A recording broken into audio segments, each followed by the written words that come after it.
Everybody, I'm back at you again, and I got another heavy hitter on my channel. Oh man, this sister, she's so committed to Black history. She got a museum. She got her own museum. I don't know, y'all can't tell you, I don't know. She'll tell us if she found it. But if nothing else, she the president of the museum in Cleveland, Ohio. And I tell you, I was so appreciative that, I told you I got a movie, right? She had me come down and show my movie. She had these little plaques, and I still got them. I wish I'd taken more. I need more of them plaques. Everybody, you know who I am. I'm Anthony Brogdon. You know this channel is Strong Inspirations. You know what we do. We bring it to you. Black history, straight, no chaser. I don't even, you know what I do. I just come up with some questions. My big part is finding the people, and now they finding me. So I'm gonna tell you what I need you to do, my friends. Come on, you know what I'm gonna ask you. I need you to subscribe to the channel. It's free. I need you to like this video. It's free. I need you to hit the notifications bell. It's free.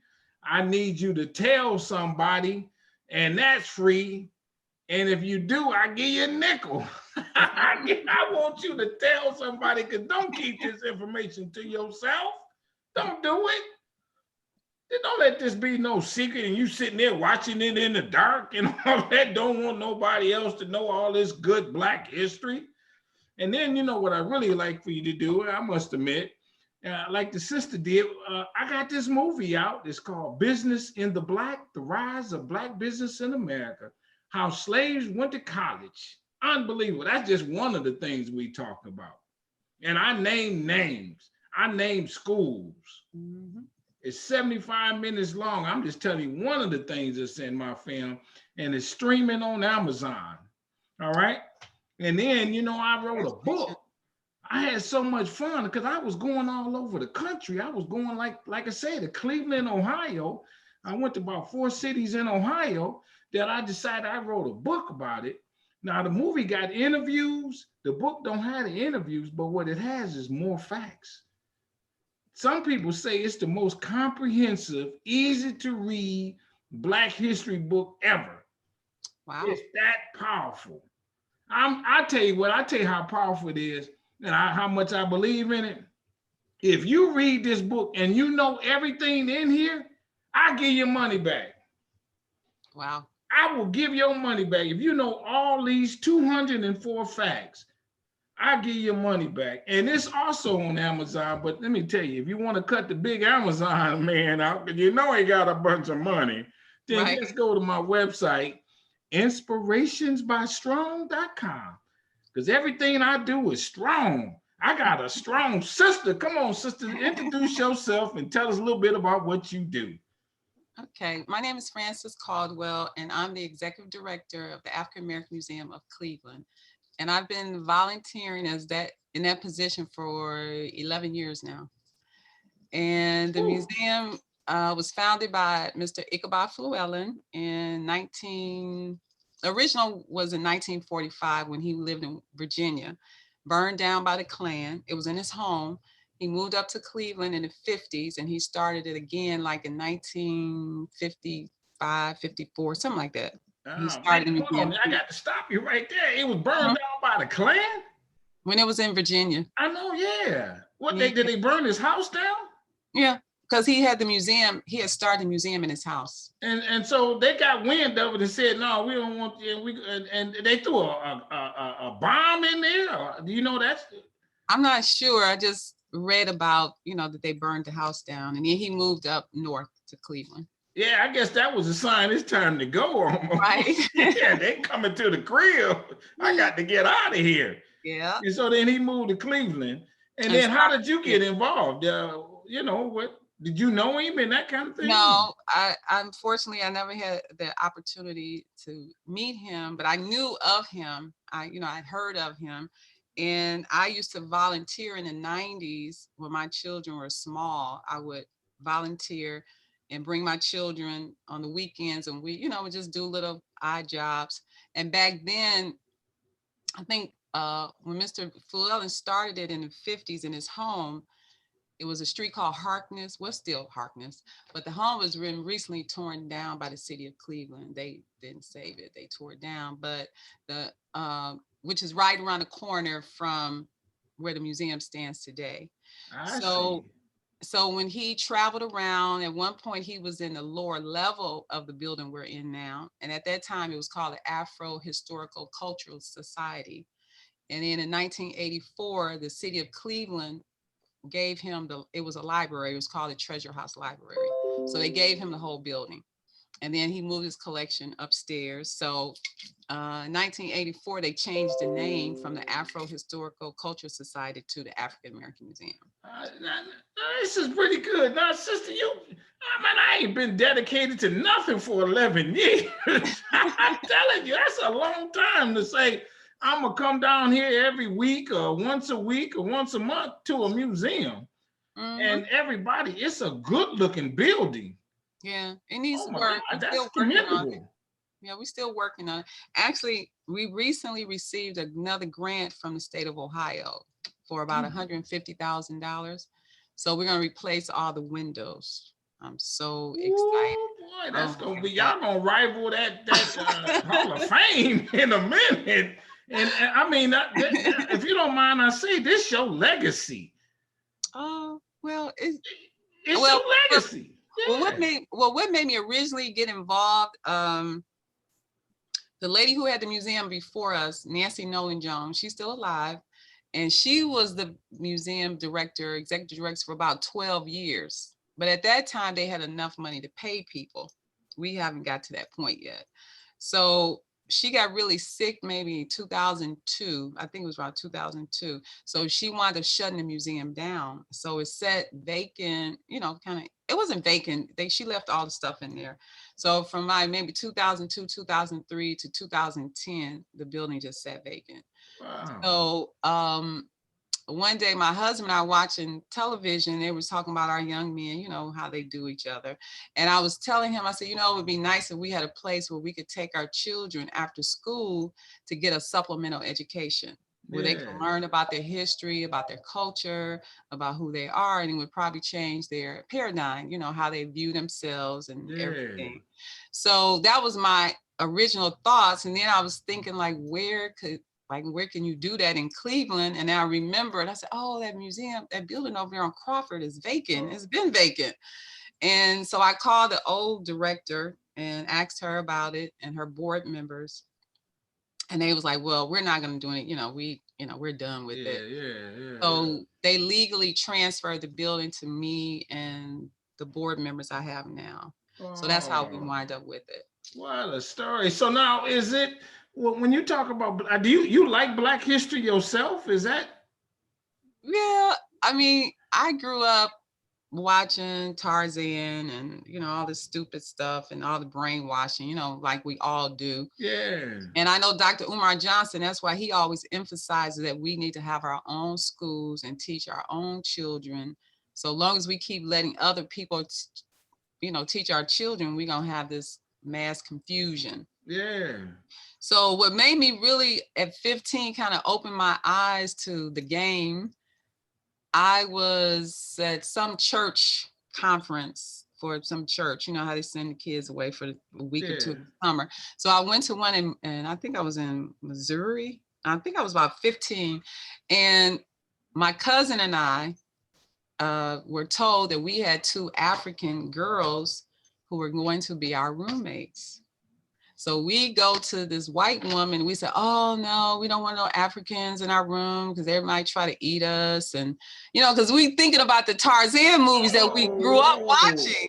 And, so we picturing this bone in the nose and, I'm just, I remember we're 15, right? Yeah, I got you. We ain't gonna laugh at you. So we go to this white woman, say, oh no, we don't want no Africans in our room. Oh no. And she's like, oh, don't worry, it won't be that bad. So then when they finally come the next day, they look nothing like what we had in our brains from watching television. So then as we get to know them, it was sisters, they were from Ethiopia. And then, and as we talked, they found out, when they found out they were moving in with two Black girls, they went to the same white woman and said, oh no, we don't want to be in a room with them because they're gonna shoot us or rob us, and they carry guns. Isn't that some stereotypical stuff that has just been going on throughout the years? So the white family they were living with told them to stay away from Black Americans because we all rob people and we all carry guns. Yeah. So it was crazy. So here we're saying we don't want to be with them. They're saying they don't want to be with us because we both are being brainwashed. Yes. Against each other. Yes. So at 15, that's when the kind of light bulb went off. And I was like, wait a minute. This is crazy. Yeah. And then we became like best of friends. And that whole week or two we were there, we had we just had fun, and we were, writing each other over the years. We kind of lost contact, as we got older, but so that's when I kind of came to the realization that something is not right. Yeah, that's a good story, and that is it. And so that's what preserving Black history does. It allows you to tell the story the way it should be told from our perspective, let's say. Exactly. Yeah, we get to tell our own story instead of depending on other people to tell the story for us. Yeah. So that's kind of when I first start really getting into history and really want to know. And I didn't learn anything in school. I kind of went on my own and just started reading books. And I remember I had a Black history teacher who was really good, and he had referred me to a lot of books. So it kind of, that's how I really got my interest in Black history. Yeah, that's beautiful. So this has been your path. You just didn't know it initially. So I didn't know I was gonna wind up in this spot. Right, in that position. But that's how Lord works. So now, when we think of Black history, now you're in Cleveland, Ohio, everybody. And so, are you a native of Cleveland? Yes. Yep. And do you remember the Black neighborhoods in Cleveland and the Black business district in Cleveland? I remember it was a man named, I think his name was Wilson. He owned the whole East 105 in Euclid, which is like a main area right near the clinic. And he owned almost that whole block. And I remember when I was in high school, he used to have these big signs, and he was telling people about Cleveland Clinic, and they were going to take over the Black neighborhood. And, and nobody was really, this was like in the 80s, and nobody was really, like some people was taking it serious, some people weren't. I was one of the people that few people was taking it serious. And sure enough, that's exactly what happened. So now I remember it's a lady named Mitty from Cleveland, and Mitty has a book, and I don't know how I'll ever get a copy of it because she won't let anybody have it, which I don't blame her. But it lists all the Black businesses from almost Lake Erie, St. Clair, all the way down 105, all the way to Quincy. At one time, and I guess in the 50s, 60s, maybe they was losing ground, maybe in the 70s, I'm guessing. But this book has a list of all these Black businesses, like for 2 or 3 miles from, I guess from St. Clair to Quincy, probably about 3, maybe 3. I'm bad with judgment, but maybe 2 or 3 miles. Yeah. And she has a list. This book lists all these Black businesses that some of them I didn't even know existed. Yeah, it's always been the case. Now, how did your folks get to Cleveland? What was the attraction to Cleveland? Is there some industry in Cleveland? I'm not. Well, my mother was born in Alabama. She and her younger sister, but they had older sisters because their mother had, I think, 11 or 12 children from when she was 16 till she was in her 40s, And I guess women used to do that, have, multiple children. Yeah.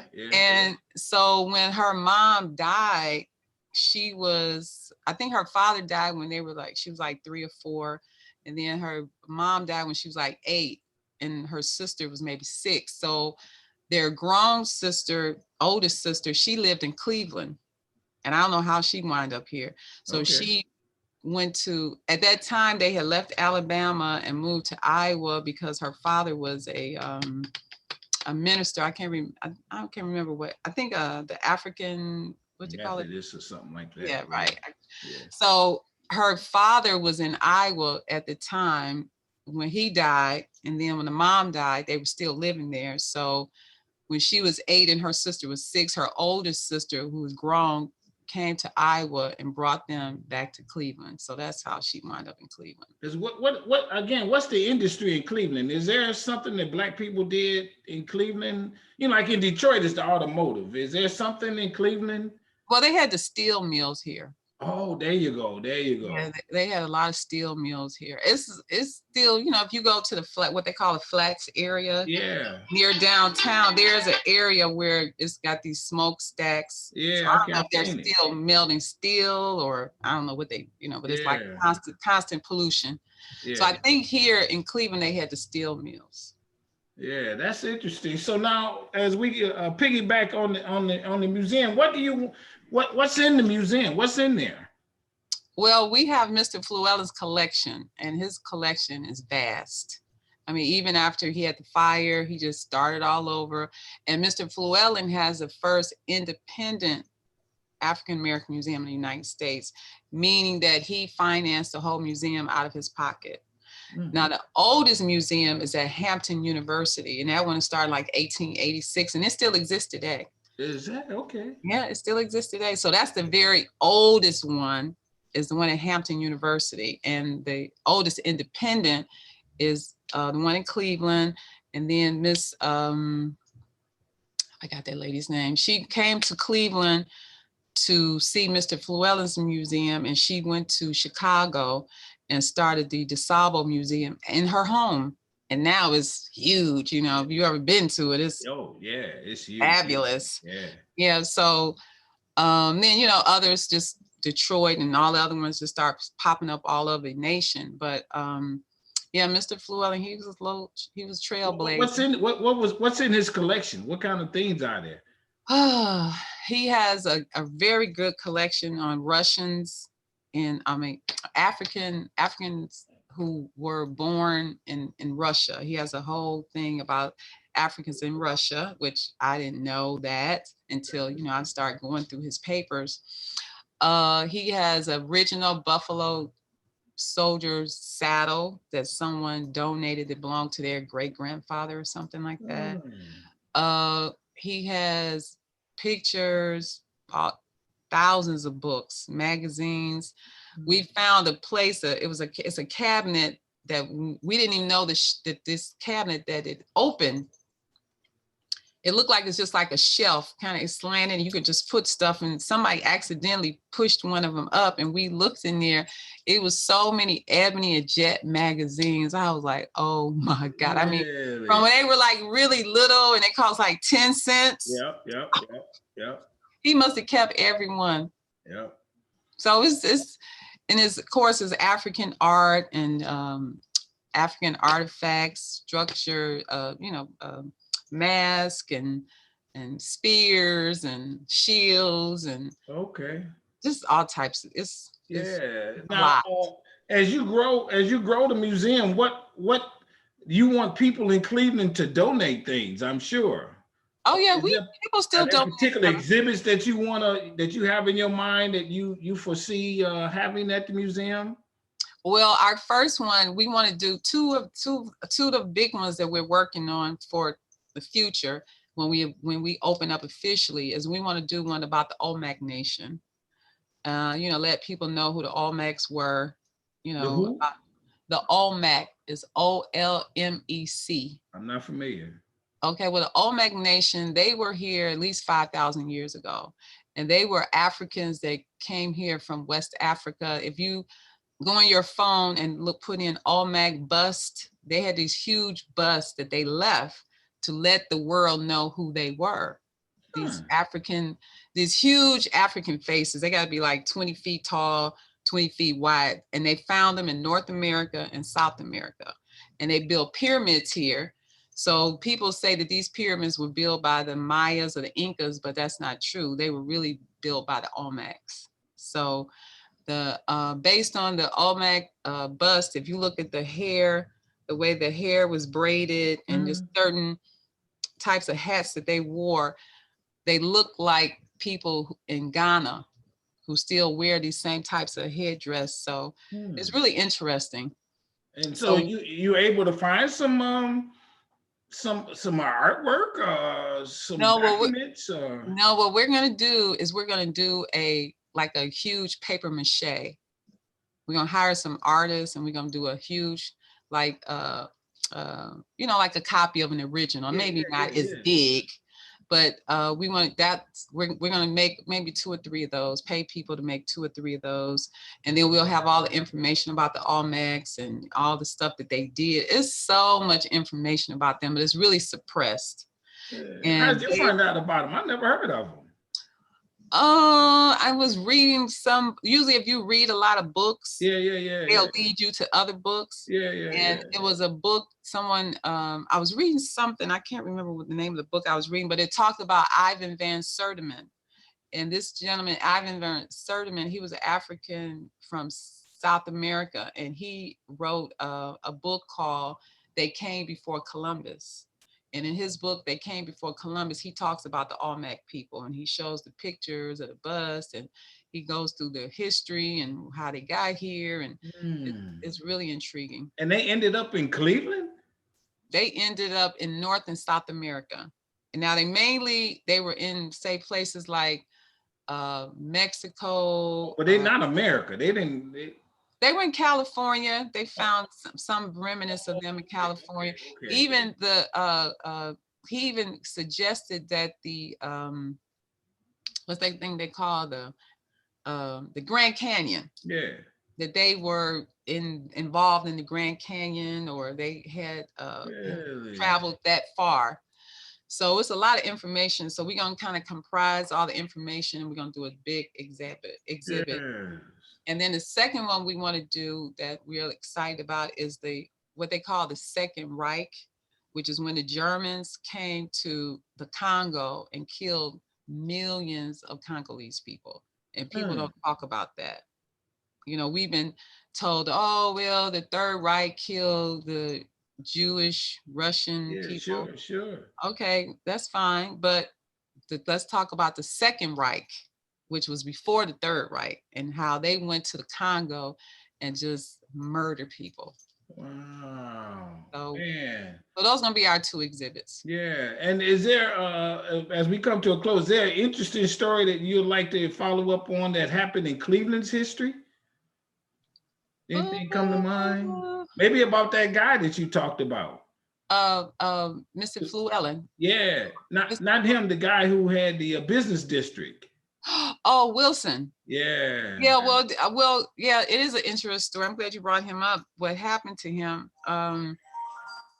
He refused to sell his land. And this main area, 105 in Euclid, which people who are from Cleveland, they are familiar with it. And he wrote a check to somebody, and they claimed the check was a bounce check. So he was arrested, thrown in jail over a supposedly bounce check for like $400. So while he was in jail, the city police department came, roped off his land, and tore his buildings down while he was in jail. Wow. It's always something, boy. Tore his building. He's still alive. Is he? Yes, he's still alive today. Oh man, incredible story. Well, hey, I thank you so very much. Is there what's the museum's website and that kind of thing, and how people can donate? We have a website. It's the AAMC. It's like African American Museum, CLE Cleveland. So abbreviation for Cleveland. So it's AAMCCLE.org. That's our website. Okay. And then we have a Facebook page with the same name. Yeah. And then we have a Cash App, same as $AAMCLE. Okay. So. Okay, everybody. This sister's been doing it. She's been doing it 11 years. I'm telling you, I don't know nothing 11 years. That's commitment. Thank you. Man, that's so beautiful. I'm coming back to Cleveland too. I Okay. enjoy it. I had a good time with you. If you got any more of them plaques, let me know. Okay. I only got one of them, man. I got it up, and I wish I Oh had yeah, I more. see it. I see it behind you. Yeah. Love Black people. Yeah, that's That's what I said when I saw that. I said, "Oh, he kept it. He put it no on his question. wall." That was nice. Everybody, strong inspirations. I know some people. Yeah. Because I was, like I say, I was traveling with my movie, and she had me at her museum. Real nice building, and they got money coming in now. Oh yeah, People, we got money when the coming in. commitment works, it just people see it, and they feel it. So everybody, let's support her at the museum. Come on, hit the subscribe button on this video. And I want to order your book too. Yep, on the books. Hit the subscribe button on the channel. Like this video. Tell somebody about strong inspirations. We're going to keep coming at you with good content. And to you, my sister, I want to tell you, I really do, the bottom of my heart, that I want you to stay strong, stay safe, stay on your grind, because we really appreciate what you're doing. We out. Thank you very much. Thank you. Strong inspiration. Bye-bye. Bye-bye.